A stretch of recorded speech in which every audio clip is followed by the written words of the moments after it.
ਸਾਰਿਆਂ ਨੂੰ ਪਿਆਰ ਅਤੇ ਸਤਿਕਾਰ ਭਰੀ ਸਤਿ ਸ਼੍ਰੀ ਅਕਾਲ। ਮੇਰਾ ਨਾਮ ਰਾਜਬੀਰ ਕੌਰ ਹੈ। ਮੈਂ ਬਾਬਾ ਨਾਮਦੇਵ ਸਰਕਾਰੀ ਸੀਨੀਅਰ ਸੈਕੰਡਰੀ ਸਕੂਲ ਘੁਮਾਣ, ਬਲਾਕ ਸ਼੍ਰੀ ਹਰਗੋਬਿੰਦਪੁਰ ਸਾਹਿਬ, ਜ਼ਿਲ੍ਹਾ ਗੁਰਦਾਸਪੁਰ ਵਿਖੇ ਬਤੌਰ ਪੰਜਾਬੀ ਅਧਿਆਪਿਕਾ ਆਪਣੀਆਂ ਸੇਵਾਵਾਂ ਨਿਭਾ ਰਹੀ ਹਾਂ। ਜਿਵੇਂ ਕਿ ਆਪ ਸਭ ਨੂੰ ਪਤਾ ਹੀ ਹੈ ਕਿ ਮਾਂ ਬੋਲੀ ਪੰਜਾਬੀ ਦੀ ਸਾਂਝ ਮਨੁੱਖ ਦੇ ਨਾਲ ਜਨਮ ਤੋਂ ਲੈ ਕੇ ਮਰਨ ਤੱਕ ਹੈ, ਪੰਘੂੜੇ ਤੋਂ ਲੈ ਕੇ ਅਰਥੀ ਤੱਕ ਹੈ। ਜਦੋਂ ਬੱਚਾ ਜੰਮਦਾ ਹੈ ਤਾਂ ਉਸ ਦੀ ਮਾਂ ਉਸ ਨੂੰ ਮਾਂ ਬੋਲੀ ਪੰਜਾਬੀ ਵਿੱਚ ਲੋਰੀ ਦਿੰਦੀ ਹੈ ਤੇ ਬੱਚਾ ਦੁਨੀਆ ਦੀਆਂ ਸਾਰੀਆਂ ਫਿਕਰਾਂ ਨੂੰ ਭੁੱਲ ਕੇ ਮਾਂ ਦੀ ਨਿੱਘੀ ਗੋਦੀ ਦੇ ਵਿੱਚ ਸੌਂ ਜਾਂਦਾ ਹੈ। ਜਦੋਂ ਵੱਡਾ ਹੁੰਦਾ ਹੈ ਤਾਂ ਹੱਸਦਾ, ਨੱਚਦਾ, ਟੱਪਦਾ, ਖੇਡਦਾ ਮਾਂ ਬੋਲੀ ਪੰਜਾਬੀ ਵਿੱਚ। ਜਦੋਂ ਵਿਆਹ ਧਰਿਆ ਜਾਂਦਾ ਹੈ ਤਾਂ ਵਿਆਹ 'ਚ ਬੋਲੇ ਜਾਂਦੇ ਸੁਹਾਗ, ਘੋੜੀਆਂ, ਸਿੱਠਣੀਆਂ, ਢੋਲੇ, ਮਾਹੀਏ, ਟੱਪੇ ਮਾਂ ਬੋਲੀ ਪੰਜਾਬੀ ਦੇ ਵਿੱਚ। ਉਹ ਵਿਆਹ ਹੀ ਨਹੀਂ ਲੱਗਦਾ ਜਿੰਨਾ ਚਿਰ ਡੀਜ਼ੇ ਤੇ ਪੰਜਾਬੀ ਗਾਣੇ ਨਾ ਲੱਗਣ। ਅਤੇ ਜਦੋਂ ਬੰਦਾ ਮਰਦਾ ਹੈ ਤਾਂ ਵੈਣ ਕੀਰਨੇ ਵੀ ਮਾਂ ਬੋਲੀ ਪੰਜਾਬੀ ਵਿੱਚ ਹੀ ਪੈਂਦੇ ਹਨ। ਜੋ ਦੁੱਖ ਦਰਦ ਅਸੀਂ ਆਪਣੀ ਜ਼ੁਬਾਨ ਦੇ ਵਿੱਚ ਫਰੋਲ ਸਕਦੇ ਹਾਂ, ਉਹ ਹੋਰ ਕਿਸੇ ਭਾਸ਼ਾ ਵਿੱਚ ਨਹੀਂ। ਸੋ ਮਾਂ ਬੋਲੀ ਪੰਜਾਬੀ ਦੀ ਇਹ ਖਾਸੀਅਤ ਹੈ, ਇਹ ਖੂਬਸੂਰਤੀ ਹੈ ਕਿ ਇਹ ਦੁੱਖ ਦੀ ਘੜੀ ਵਿੱਚ, ਸੁੱਖ ਦੀ ਘੜੀ ਵਿੱਚ ਬੰਦੇ ਦੇ ਭਾਵਾਂ ਨੂੰ ਵਿਅਕਤ ਕਰਨ ਦੇ ਲਈ ਮੋਢੇ ਦੇ ਨਾਲ ਮੋਢਾ ਜੋੜੀ ਖੜੀ ਹੈ।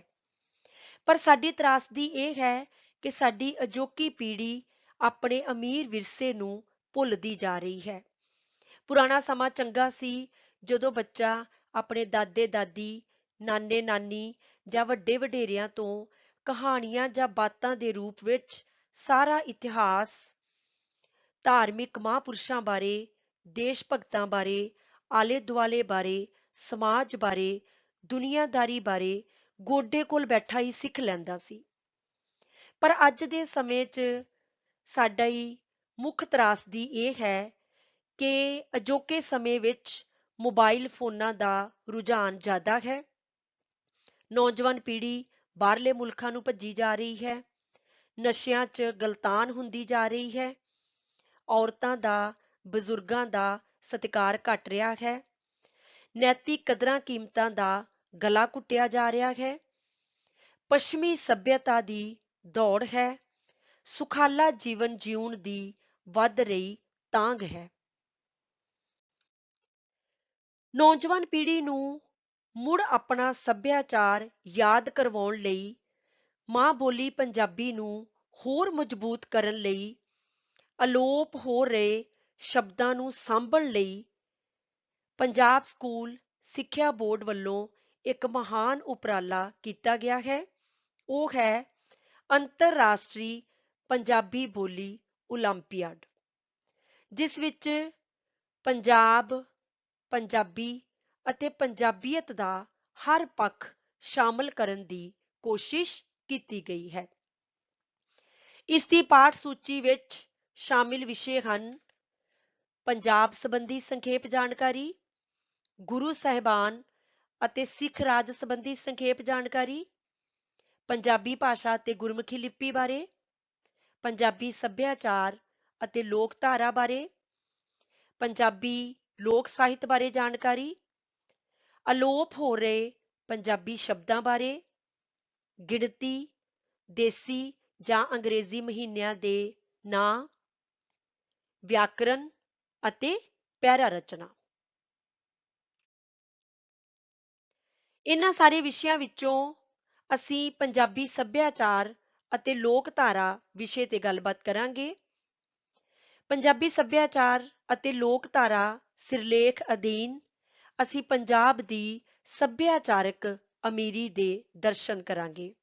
ਸਾਨੂੰ ਪਤਾ ਹੈ ਕਿ ਇੱਕ ਪੀੜ੍ਹੀ ਦੁਆਰਾ ਅਗਲੀ ਪੀੜ੍ਹੀ ਨੂੰ ਨਿਰੋਇਆ ਜਿਊਣ ਢੰਗ ਸਿਖਾਉਣ ਵਾਲੀ ਪੰਜਾਬੀ ਲੋਕਧਾਰਾ ਕਾਰਨ ਹੀ ਪੰਜਾਬੀਆਂ ਦੀ ਨਿਵੇਕਲੀ ਅਤੇ ਵਿਲੱਖਣ ਪਛਾਣ ਕਾਇਮ ਰਹਿ ਸਕੀ ਹੈ। ਸਭ ਤੋਂ ਪਹਿਲਾਂ ਆਪਾਂ ਗੱਲ ਕਰਾਂਗੇ ਪੰਜਾਬੀ ਸੱਭਿਆਚਾਰ ਬਾਰੇ। ਸੱਭਿਆਚਾਰ ਕੀ ਹੈ? ਸੱਭਿਆਚਾਰ ਕਿਸੇ ਖਾਸ ਖਿੱਤੇ ਜਾਂ ਕੌਮ ਦੀ ਸਮੁੱਚੀ ਜੀਵਨ ਜਾਂਚ ਹੁੰਦੀ ਹੈ। ਸੱਭਿਆਚਾਰ ਉਸ ਕੌਮ ਦੇ ਜੀਵਨ ਨਾਲ ਜੁੜੇ ਵੱਖ-ਵੱਖ ਵਿਚਾਰਾਂ, ਮਨੌਤਾਂ, ਰਹਿਣ-ਸਹਿਣ, ਕਦਰਾਂ-ਕੀਮਤਾਂ, ਖਾਣ-ਪੀਣ, ਰੀਤੀ-ਰਿਵਾਜਾਂ, ਪਹਿਰਾਵੇ, ਬੋਲੀ ਅਤੇ ਤਿੱਥ-ਤਿਉਹਾਰ ਦਾ ਸੁਮੇਲ ਹੈ। ਸੱਭਿਆਚਾਰ ਸ਼ਬਦ ਅਸਲ ਵਿੱਚ ਦੋ ਸ਼ਬਦਾਂ ਸੱਭਿਆ ਅਤੇ ਆਚਾਰ ਦਾ ਸੁਮੇਲ ਹੈ। ਸੱਭਿਆ ਦਾ ਸ਼ਾਬਦਿਕ ਅਰਥ ਨਿਯਮਬੱਧਤਾ ਹੈ, ਜਦਕਿ ਆਚਾਰ ਦਾ ਅਰਥ ਹੈ ਆਚਰਣ। ਭਾਵ ਉਹ ਚਰਿੱਤਰ ਜੋ ਜੀਵਨ ਵਿੱਚ ਕਿਸੇ ਨਿਯਮਬੱਧਤਾ ਦਾ ਧਾਰਨੀ ਹੈ ਨੂੰ ਸੱਭਿਆਚਾਰ ਕਿਹਾ ਜਾਂਦਾ ਹੈ। ਨਿਯਮਬੱਧਤਾ ਵਿੱਚ ਵਿਅਕਤੀ ਵਿਸ਼ੇਸ਼ ਵੱਲੋਂ ਚੰਗੀ ਜੀਵਨ ਜਾਂਚ ਲਈ ਅਪਣਾਏ ਗਏ ਨੇਮਬੱਧ ਅਸੂਲ ਹੁੰਦੇ ਹਨ, ਜਿਨ੍ਹਾਂ ਨੂੰ ਸਾਰੇ ਲੋਕ ਪ੍ਰਵਾਨ ਕਰਦੇ ਹਨ। ਕੋਈ ਵੀ ਕੁਰੀਤੀ ਜਾਂ ਬੇਨਿਯਮੀ ਕਿਸੇ ਸੱਭਿਆਚਾਰ ਦਾ ਅੰਗ ਨਹੀਂ ਬਣ ਸਕਦੀ ਜਾਂ ਸਰਬ ਪ੍ਰਵਾਨਿਤ ਨਹੀਂ ਹੋ ਸਕਦੀ। ਸੱਭਿਆਚਾਰ ਸਿਰਫ ਸਮਾਜ ਵਿੱਚ ਰਹਿੰਦਿਆਂ ਹੋਇਆਂ ਹੀ ਗ੍ਰਹਿਣ ਕੀਤਾ ਜਾ ਸਕਦਾ ਹੈ। ਇਸੇ ਹੀ ਆਧਾਰ ਤੇ ਮਨੁੱਖ ਨੂੰ ਸਮਾਜਿਕ ਪ੍ਰਾਣੀ ਪਰਿਭਾਸ਼ਿਤ ਕੀਤਾ ਗਿਆ ਹੈ। ਦੁਨੀਆ ਭਰ ਦੇ ਸੱਭਿਆਚਾਰਾਂ ਵਿੱਚੋਂ ਪੰਜਾਬੀ ਸੱਭਿਆਚਾਰ ਦੇ ਵਿਲੱਖਣ ਪਛਾਣ ਚਿੰਨ੍ਹ ਹਨ। ਪੰਜਾਬ ਹਿੰਦੁਸਤਾਨ ਦਾ ਸਰਹੱਦੀ ਸੂਬਾ ਹੋਣ ਕਰਕੇ ਇੱਥੋਂ ਦੇ ਬਾਸ਼ਿੰਦੇ ਸੂਰਮਿਆਂ ਅਤੇ ਬਹਾਦਰਾਂ ਦੀ ਕੌਮ ਹਨ। ਇਸ ਲਈ ਪੰਜਾਬੀਆਂ ਵਿੱਚ ਕੁਰਬਾਨੀ ਦਾ ਜਜ਼ਬਾ ਕੁੱਟ-ਕੁੱਟ ਕੇ ਭਰਿਆ ਹੋਇਆ ਹੈ। ਇਸ ਵਿੱਚ ਕੋਈ ਸ਼ੱਕ ਨਹੀਂ ਹੈ ਕਿ ਕਿਸੇ ਵੇਲੇ ਪੰਜਾਬੀ ਆਪਣੀ ਮਿਹਨਤਕਸ਼ੀ ਲਈ ਇੱਕ ਮਿਸਾਲ ਸਨ। ਇਸੇ ਮਿਹਨਤ ਸਦਕਾ ਹੀ ਦੇਸ਼ ਨੂੰ ਲੋੜ ਵੇਲੇ ਅਨਾਜ ਦੇ ਭੰਡਾਰ ਦੇਣ ਵਾਲੇ ਹਰੀ ਕ੍ਰਾਂਤੀ ਵੀ ਇਸੇ ਹੀ ਸੂਬੇ ਵਿੱਚ ਆਈ।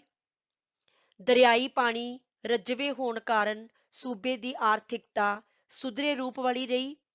ਪੁਰਾਣੇ ਸਮਿਆਂ ਦੀ ਸਾਦਗੀ, ਖੁੱਲ੍ਹਾ ਖਾਣ-ਪੀਣ, ਮੇਲੇ ਸਾਡੇ ਸੱਭਿਆਚਾਰ ਦਾ ਅੰਗ ਸਨ। ਲੋਕ ਰੱਜ ਕੇ ਮਿਹਨਤ ਕਰਦੇ ਸਨ ਅਤੇ ਸਾਦਾ ਜੀਵਨ ਜਿਉਂਦੇ ਸਨ। ਕਿਸੇ ਇੱਕ ਬੰਦੇ ਦੇ ਦੁੱਖ ਨੂੰ ਸਾਰੇ ਪਿੰਡ ਦਾ ਦੁੱਖ ਮੰਨਿਆ ਜਾਂਦਾ ਸੀ। ਸਾਰਾ ਪਿੰਡ ਇੱਕ ਘਰ ਦੀ ਤਰ੍ਹਾਂ ਲੱਗਦਾ ਸੀ। ਪ੍ਰਾਹੁਣਾਚਾਰੀ ਸੀ, ਏਕਤਾ ਸੀ, ਬਜ਼ੁਰਗਾਂ ਦਾ ਮਾਣ ਸਤਿਕਾਰ ਸੀ, ਚੰਗੀਆਂ ਖੁਰਾਕਾਂ ਸਨ, ਲੋਕ ਹੱਥੀਂ ਕੰਮ ਕਰਦੇ ਸਨ। ਪੁਰਾਣੀਆਂ ਬੀਬੀਆਂ ਚਰਖੇ ਕੱਤਦੀਆਂ, ਫੁਲਕਾਰੀ ਕੱਢਦੀਆਂ, ਦੁੱਧ ਰਿੜਕਦੀਆਂ ਅਤੇ ਘਰ ਦੀ ਸਾਫ਼ ਸਫਾਈ ਵੀ ਆਪ ਹੀ ਕਰਦੀਆਂ ਸਨ। ਸਮੇਂ ਦੇ ਬਦਲਾਵ ਨਾਲ, ਕੁਦਰਤੀ ਸਾਧਨਾਂ ਦੇ ਘਟਣ ਕਰਕੇ ਅਤੇ ਰਾਜਨੀਤਿਕ ਕਾਰਨਾਂ ਕਰਕੇ ਪੰਜਾਬ ਦੇ ਲੋਕ ਬਿਹਤਰ ਅਤੇ ਖੁਸ਼ਹਾਲ ਜੀਵਨ ਲਈ ਪੜ੍ਹ ਲਿਖ ਕੇ ਬਾਹਰਲੇ ਮੁਲਕਾਂ ਵਿੱਚ ਜਾ ਵਸੇ ਹਨ। ਰੋਜ਼ਾਨਾ ਦੇ ਕਾਰ ਵਿਹਾਰ ਵਿਚਲੇ ਬਦਲਾਅ ਨਾਲ ਮਨੁੱਖੀ ਸੁਭਾਅ ਵਿੱਚ ਤਬਦੀਲੀ ਆਉਣੀ ਲਾਜ਼ਮੀ ਹੈ, ਜਿਸ ਨਾਲ ਲੋਕਾਂ ਦਾ ਇੱਕ ਦੂਜੇ ਪ੍ਰਤੀ ਰਵੱਈਆ ਵੀ ਬਦਲ ਰਿਹਾ ਹੈ। ਪੰਜਾਬੀ ਲੋਕਧਾਰਾ ਅਤੇ ਸੱਭਿਆਚਾਰ ਸਿੱਕੇ ਦੇ ਦੋ ਪਾਸਿਆਂ ਵਾਂਗ ਹਨ। ਇੱਕ ਹੀ ਸਿੱਕੇ ਦੇ ਦੋ ਪਾਸੇ ਹਨ। ਬਹੁਤ ਸਾਰੇ ਵਿਦਵਾਨਾਂ ਅਨੁਸਾਰ ਵਿਰਸੇ ਵਿੱਚ ਮਿਲਣ ਵਾਲੀ ਸਮੱਗਰੀ ਨੂੰ ਲੋਕਧਾਰਾ ਕਿਹਾ ਜਾ ਸਕਦਾ ਹੈ। ਲੋਕਧਾਰਾ ਪੂਰੀ ਤਰ੍ਹਾਂ ਬੀਤੇ ਸਮੇਂ ਨਾਲ ਜੁੜੀ ਹੁੰਦੀ ਹੈ, ਪਰੰਤੂ ਲੋਕਧਾਰਾ ਨੂੰ ਸੱਭਿਆਚਾਰ ਦੇ ਸੰਚਾਰ ਦਾ ਸਾਧਨ ਵੀ ਮੰਨਿਆ ਜਾਂਦਾ ਹੈ, ਕਿਉਂਕਿ ਇਹ ਸੱਭਿਆਚਾਰ ਨੂੰ ਇੱਕ ਪੀੜ੍ਹੀ ਤੋਂ ਦੂਜੀ ਪੀੜ੍ਹੀ ਤੱਕ ਲੈ ਕੇ ਜਾਂਦੀ ਹੈ। ਲੋਕਧਾਰਾ ਸ਼ਬਦ ਦੋ ਸ਼ਬਦਾਂ ਲੋਕ ਅਤੇ ਧਾਰਾ ਦੇ ਸੁਮੇਲ ਤੋਂ ਬਣਿਆ ਹੈ। ਲੋਕ ਤੋਂ ਭਾਵ ਆਮ ਲੋਕ ਅਤੇ ਧਾਰਾ ਤੋਂ ਭਾਵ ਵਹਾਅ ਹੈ, ਅਰਥਾਤ ਇੱਕ ਅਜਿਹੀ ਜੀਵਨ ਜਾਂਚ ਜਾਂ ਸਮਾਜ ਦਾ ਇੱਕ ਜਿਉਣ ਢੰਗ ਜੋ ਆਮ ਲੋਕਾਂ ਦੁਆਰਾ ਵਿਰਸੇ ਵਿੱਚੋਂ ਪ੍ਰਾਪਤ ਕੀਤਾ ਜਾਂਦਾ ਹੈ ਅਤੇ ਇੱਕ ਪੀੜ੍ਹੀ ਦੁਆਰਾ ਆਪਣੀ ਦੂਜੀ ਪੀੜ੍ਹੀ ਭਾਵ ਬੱਚਿਆਂ ਨੂੰ ਸਿਖਾਇਆ ਜਾਂਦਾ ਹੈ। ਪੰਜਾਬ ਦੇ ਰੀਤੀ ਰਿਵਾਜ, ਰਸਮ ਰਿਵਾਜ, ਰਹੁ ਰੀਤਾਂ ਤੇ ਸੰਸਕਾਰ ਭਾਈਚਾਰਕ ਜੀਵਾਂ ਦੇ ਮਨਾਂ ਦੀਆਂ ਸਿੱਕਾਂ, ਸੱਧਰਾਂ ਅਤੇ ਜਜ਼ਬਿਆਂ ਦੀ ਤਰਜਮਾਨੀ ਕਰਦੇ ਹਨ। ਭਾਈਚਾਰਕ ਜੀਵਾਂ ਦੇ ਜਨਮ, ਮਰਨ ਤੇ ਵਿਆਹ ਸ਼ਾਦੀ ਦੇ ਮੌਕੇ ਤੇ ਇਹਨਾਂ ਦਾ ਅਸਲੀ ਰੂਪ ਸਾਹਮਣੇ ਆਉਂਦਾ ਹੈ। ਜੀਵਨ ਨਾਟਕ ਦੀਆਂ ਇਹਨਾਂ ਤਿੰਨਾਂ ਝਾਕੀਆਂ ਦੇ ਰੰਗਮੰਚ ਆਮ ਤੌਰ ਤੇ ਸਾਡੇ ਘਰਾਂ ਦੇ ਵਿਹੜੇ ਹੁੰਦੇ ਹਨ। ਇਹਨਾਂ ਦੇ ਪਾਤਰ ਸਾਡੇ ਪਰਿਵਾਰ ਦੇ ਹਾਜ਼ਰ ਦੇਵਤਾ ਜਲ ਤੇ ਬਸੰਤਰ ਭਾਵ ਜਲ ਪਰਮੇਸ਼ਰ ਤੇ ਬਸੰਤਰ ਦੇਵਤਾ ਹੁੰਦੇ ਹਨ। ਅਗਵਾਈ ਵਾਸਤੇ ਅਸੀਂ ਕਿਸੇ ਪੰਡਤ, ਪੁਰੋਹਿਤ, ਨਾਈ, ਭਾਈ, ਦਾਈ ਜਾਂ ਮੁੱਲਾ ਮੁਲਾਣੇ ਨੂੰ ਸੱਦ ਲੈਂਦੇ ਹਾਂ। ਇਹ ਸੰਸਕਾਰ ਕਿਵੇਂ ਉਪਜੇ ਅਤੇ ਇਹਨਾਂ ਦੇ ਪਿੱਛੇ ਕੀ ਮਨੋਰਥ ਕੰਮ ਕਰ ਰਹੇ ਹਨ, ਇਹ ਬੜਾ ਦਿਲਚਸਪ ਵਿਸ਼ਾ ਹੈ। ਬਹੁਤ ਸਾਰੇ ਸੰਸਕਾਰਾਂ ਦਾ ਆਰੰਭ ਦੈਵੀ ਤਾਕਤਾਂ ਨੂੰ ਪਤਿਆਉਣ ਜਾਂ ਰਿਝਾਉਣ ਕਰਕੇ ਹੋਇਆ। ਸਾਡੇ ਬਹੁਤ ਸਾਰੇ ਸੰਸਕਾਰ ਅਗਨੀ, ਪਾਣੀ, ਲੋਹੇ, ਅਨਾਜ ਅਤੇ ਬਿਰਖਾਂ ਦੀਆਂ ਟਾਹਣੀਆਂ ਰਾਹੀਂ ਨੇਪਰੇ ਚਾੜੇ ਜਾਂਦੇ ਹਨ। ਅਗਨੀ ਚਾਨਣ ਦਾ ਚਿੰਨ੍ਹ ਹੈ, ਪਾਣੀ ਸ਼ੁੱਧਤਾ ਦਾ, ਲੋਹਾ ਬਚਾਅ ਦਾ, ਅਨਾਜ ਚੜਾਵੇ ਦਾ ਅਤੇ ਬਿਰਖ ਦੀ ਟਾਹਣੀ ਚੰਗੇ ਸ਼ਗਨਾਂ ਦਾ ਸੂਚਕ ਮੰਨਿਆ ਜਾਂਦਾ ਹੈ। ਇਸ ਤਰ੍ਹਾਂ ਸਾਡਾ ਸਮੁੱਚਾ ਜੀਵਨ ਹੀ ਰੀਤੀ ਰਿਵਾਜਾਂ ਦੀ ਮਰਿਆਦਾ ਵਿੱਚ ਬੱਝਾ ਹੋਇਆ ਹੈ। ਮੰਨਿਆ ਜਾਂਦਾ ਹੈ ਕਿ ਇਹਨਾਂ ਦਾ ਪਾਲਣ ਕਰਨ ਨਾਲ ਹੀ ਬੰਦੇ ਦਾ ਨੱਕ ਰਹਿੰਦਾ ਹੈ। ਇਸ ਲਈ ਬੰਦਾ ਔਖਾ ਸੌਖਾ ਇਸ ਲੋਕਾਚਾਰੀ ਦੀ ਪਾਲਣਾ ਜ਼ਰੂਰ ਕਰਦਾ ਹੈ। ਰਸਮਾਂ ਜੀਵਨ ਦੇ 3 ਮਹੱਤਵਪੂਰਨ ਪੜਾਵਾਂ ਨਾਲ ਵਿਸ਼ੇਸ਼ ਸੰਬੰਧ ਰੱਖਦੀਆਂ ਹਨ। ਪਹਿਲਾ ਹੈ ਜਨਮ ਸਮੇਂ ਦੀਆਂ ਰਸਮਾਂ। ਸਭ ਤੋਂ ਪਹਿਲਾਂ ਤਾਂ ਅਸੀਂ ਗਰਭ ਸੰਸਕਾਰ ਬਾਰੇ ਗੱਲ ਕਰਦੇ ਹਾਂ। ਪਹਿਲੇ ਸਮੇਂ ਵਿੱਚ ਪ੍ਰੇਤ ਰੂਹਾਂ ਤੋਂ ਬਚਣ ਲਈ ਗਰਭ ਦੇ ਤੀਜੇ, 5ਵੇਂ ਜਾਂ 7ਵੇਂ ਮਹੀਨੇ ਵਿੱਚ ਇਸਤਰੀ ਦੇ ਪੱਲੇ ਨਾਲ ਅਨਾਜ ਬੰਨਿਆ ਜਾਂਦਾ ਸੀ। ਉਹ ਇਸ ਨੂੰ ਰਿੰਨ ਕੇ ਖਾਂਦੀ ਸੀ ਤੇ ਭਾਈਚਾਰੇ ਵਿੱਚ ਵੰਡਦੀ ਸੀ। ਪੰਜਾਬ ਵਿੱਚ ਆਮ ਤੌਰ ਤੇ ਪਹਿਲਾ ਬੱਚਾ ਹੋਣ ਸਮੇਂ ਕੁੜੀ ਨੂੰ ਉਸਦੇ ਪੇਕੇ ਭੇਜ ਦਿੱਤਾ ਜਾਂਦਾ ਸੀ। ਪੇਕੇ ਭੇਜਣ ਦਾ ਕਾਰਨ ਇਹ ਸੀ ਕਿ ਉਸਦੀ ਮਾਂ ਉਸਦੀਆਂ ਸਰੀਰਕ ਲੋੜਾਂ ਤੋਂ ਸਹੁਰੇ ਘਰ ਨਾਲੋਂ ਵਧੇਰੇ ਜਾਣੂ ਹੁੰਦੀ ਸੀ। ਇਸ ਕਰਕੇ ਪਹਿਲੇ ਬੱਚੇ ਦਾ ਜਨਮ ਉਸਦੇ ਨਾਨਕੇ ਘਰ ਹੁੰਦਾ ਹੈ। ਜਣੇਪੇ ਦੀਆਂ ਰਸਮਾਂ ਵਿੱਚ ਜਣੇਪੇ ਤੋਂ ਪਿੱਛੋਂ ਬੱਚਾ ਤੇ ਜੱਚਾ ਨੂੰ ਧੂਫ ਦਿੱਤੀ ਜਾਂਦੀ ਸੀ ਜਾਂ ਦੀਵਾ ਬਾਲ ਕੇ ਰੱਖਿਆ ਜਾਂਦਾ ਸੀ, ਜਿਹੜਾ 10 ਦਿਨ ਲਗਾਤਾਰ ਜਗਦਾ ਰਹਿੰਦਾ ਸੀ। ਜਨਮ ਤੋਂ ਪਿੱਛੋਂ ਗੁੜਤੀ ਦੀ ਰਸਮ ਮਹੱਤਵਪੂਰਨ ਮੰਨੀ ਜਾਂਦੀ ਸੀ। ਬੱਚੇ ਦੇ ਜਨਮ ਤੋਂ ਇੱਕਦਮ ਬਾਅਦ ਕੋਈ ਚੀਜ਼ ਜਿਵੇਂ ਗੁੜ, ਸ਼ਹਿਦ, ਮਿਸ਼ਰੀ ਦੀ ਡਲੀ ਜਾਂ ਕਿਸੇ ਭੇਡ ਬੱਕਰੀ ਦੇ ਦੁੱਧ ਆਦਿ ਬੱਚੇ ਦੇ ਮੂੰਹ ਨੂੰ ਲਾਈ ਜਾਂ ਚਟਾਈ ਜਾਂਦੀ ਸੀ। ਇਸ ਰਸਮ ਨੂੰ ਗੁੜਤੀ ਦੇਣਾ ਕਿਹਾ ਜਾਂਦਾ ਸੀ। ਮੰਨਿਆ ਜਾਂਦਾ ਸੀ ਕਿ ਬੱਚੇ ਦਾ ਸੁਭਾਅ ਗੁੜਤੀ ਦੇਣ ਵਾਲੇ ਬੰਦੇ ਦੇ ਸੁਭਾਅ ਜਿਹਾ ਹੀ ਹੋਵੇਗਾ। ਜਣੇਪੇ ਤੋਂ 5 ਦਿਨ ਬਾਅਦ ਪੰਜਵੀਂ ਨਹਾਉਣ ਦੀ ਰੀਤ ਸੀ। 5ਵੇਂ ਦਿਨ ਮਾਵਾਂ ਪਾਣੀ ਵਿੱਚ ਸੇਂਜੀ, ਮੇਥੀ ਜਾਂ ਵਣ ਦੇ ਪੱਤੇ ਉਬਾਲ ਕੇ ਨਹਾਉਂਦੀਆਂ ਸਨ। ਇਹ 5ਵੀਂ ਨਹਾਉਣ ਦਾਈ ਕਰਾਉਂਦੀ ਸੀ। ਨਹਾਉਣ ਤੋਂ ਪਹਿਲਾਂ ਉਹ ਮਾਂ ਦੀਆਂ ਤਲੀਆਂ ਥੱਲੇ ਕੁਝ ਨਕਦੀ ਰਖਾ ਲੈਂਦੀ ਸੀ, ਜਿਹੜੀ ਬਾਅਦ ਵਿੱਚ ਉਸ ਨੂੰ ਦੇ ਦਿੱਤੀ ਜਾਂਦੀ ਸੀ। 6ਵੇਂ ਦਿਨ ਚੌਂਕ ਪੂਰ ਕੇ ਮਾਂ ਨੂੰ ਰੱਜ ਕੇ ਰੋਟੀ ਖਵਾਈ ਜਾਂਦੀ ਸੀ। ਵਿਸ਼ਵਾਸ ਕੀਤਾ ਜਾਂਦਾ ਸੀ ਕਿ ਮਾਂ ਜਿੰਨਾ ਨੀਅਤ ਭਰ ਕੇ ਖਾਏਗੀ, ਓਨੀ ਹੀ ਉਸਦੇ ਬੱਚੇ ਦੀ ਨੀਅਤ ਭਰੀ ਰਹੇਗੀ। ਇਸ ਰੀਤ ਨੂੰ ਛਟੀ ਕਿਹਾ ਜਾਂਦਾ ਹੈ। ਪੰਜਾਬ ਵਿੱਚ ਬਾਹਰ ਵਧਾਉਣ ਦੀ ਰਸਮ 13ਵੇਂ ਦਿਨ ਕੀਤੀ ਜਾਂਦੀ ਸੀ। ਮੁੰਡਾ ਹੋਵੇ ਤਾਂ ਬਹੁਤੀ ਥਾਈਂ ਇਸੇ ਦਿਹਾੜੇ ਦਾਦਕਿਆਂ ਨੂੰ ਨਾਈ ਦੇ ਹੱਥ ਦੱਬ, ਖੰਮਣੀ ਤੇ ਗੁੜ ਦੀ ਭੇਲੀ ਭੇਜਦੇ ਹਨ। ਉਹ ਅੱਗੋਂ ਆਪਣੀ ਨੂੰਹ ਲਈ ਗਹਿਣੇ, ਕੱਪੜੇ ਅਤੇ ਨਾਈ ਤੇ ਦਾਈ ਨੂੰ ਲਾਗ ਵਜੋਂ ਤਿਉਰ ਆਦਿ ਘੱਲਦੇ ਹਨ। ਪੰਜਾਬ ਵਿੱਚ ਨਾਂ ਰੱਖਣ ਵਾਸਤੇ ਕੋਈ ਖਾਸ ਨਾਮ ਸੰਸਕਾਰ ਨਹੀਂ ਮਨਾਇਆ ਜਾਂਦਾ।